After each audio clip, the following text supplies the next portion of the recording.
Let the words of my mouth and the meditation of my heart be always acceptable in your sight, O Lord, strength and my Redeemer. Amen.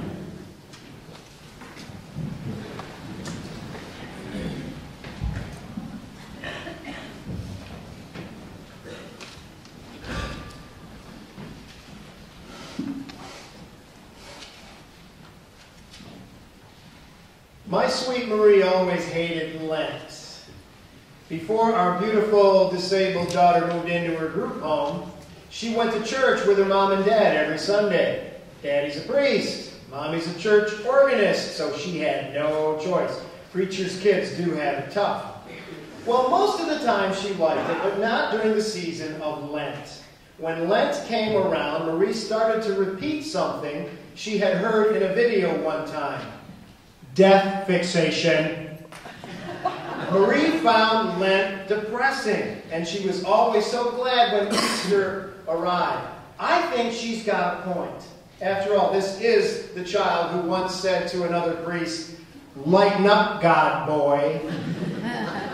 Lent is kind of out of hand. Lent should not be such a big deal. The 40 days of Lent should not overshadow the great 50 days of Easter. Now, it wasn't like this at the beginning. Lent isn't in the Bible or anything. Sunday was the big thing at first. The early Christians talked about the Lord's Day, and they meant Sunday, the first day of the week. That was the day Jesus rose from the tomb, and that changed everything. Now, eventually, one Sunday became special. The Sunday right after Passover each year became a special Sunday, Easter Sunday. And then first they started to prepare for that for 3 days. The days we now call Maundy Thursday, Good Friday, and Holy Saturday. Then the killjoys took over. Some of the early church fathers were party poopers. These are the people that brought us the idea that the human body is dirty, disgusting, and evil.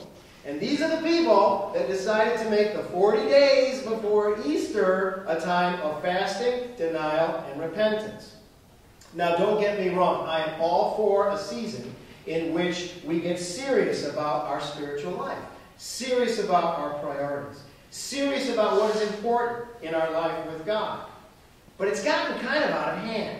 Lent should be way less important than the Easter season. Now, I'm not just talking about Easter Day, that day when people come out of the woodwork and everybody's in church, and then they go home and forget about it for another year.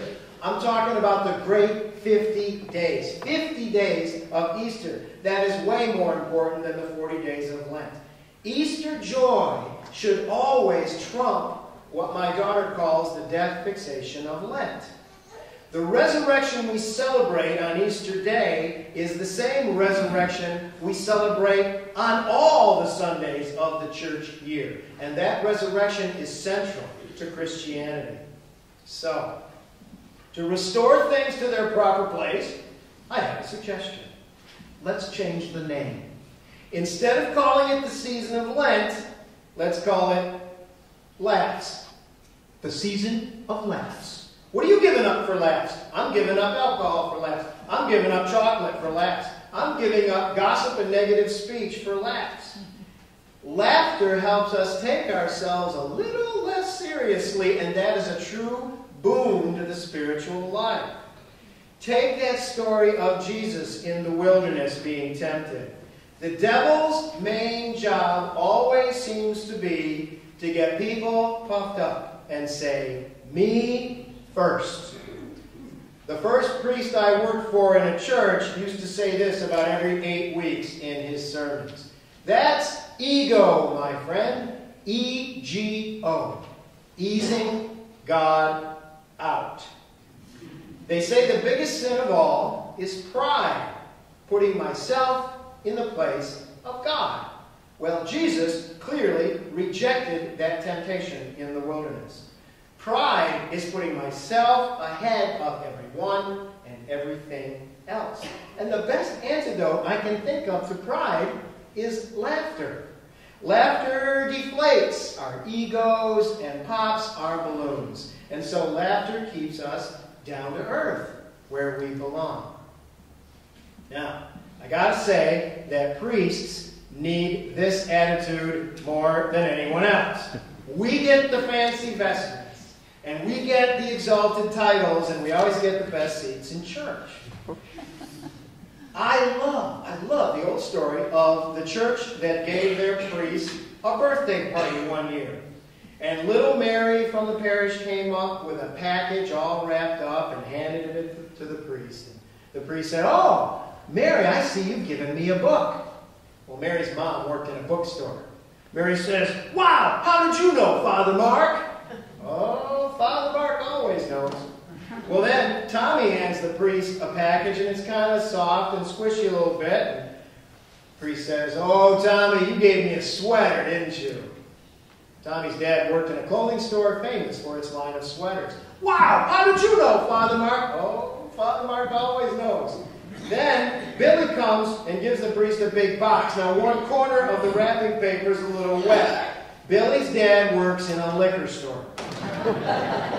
So the priest says, "Oh, Billy, your dad gave me a bottle of scotch, but some of it spilled." "Wrong," said Billy. "It's not scotch." "Well, rum then," said the priest. "Wrong again," says Billy. Well, now the priest's hands, his fingers are wet, so puts one in his mouth. Gives him no clue. "Is this gin?" "No, Father Mark, I brought you a puppy."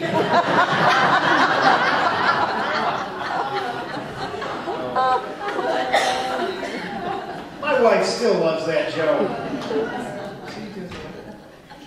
Life is way too short and has too much hardship in it for your religion to make you miserable. Life is too short for your religion to make you miserable. So on this first Sunday of Lent, remember the teaching of my sweet Marie. Lighten up, God boy. Lighten up, God girl. Look for the joy and listen for the laughter.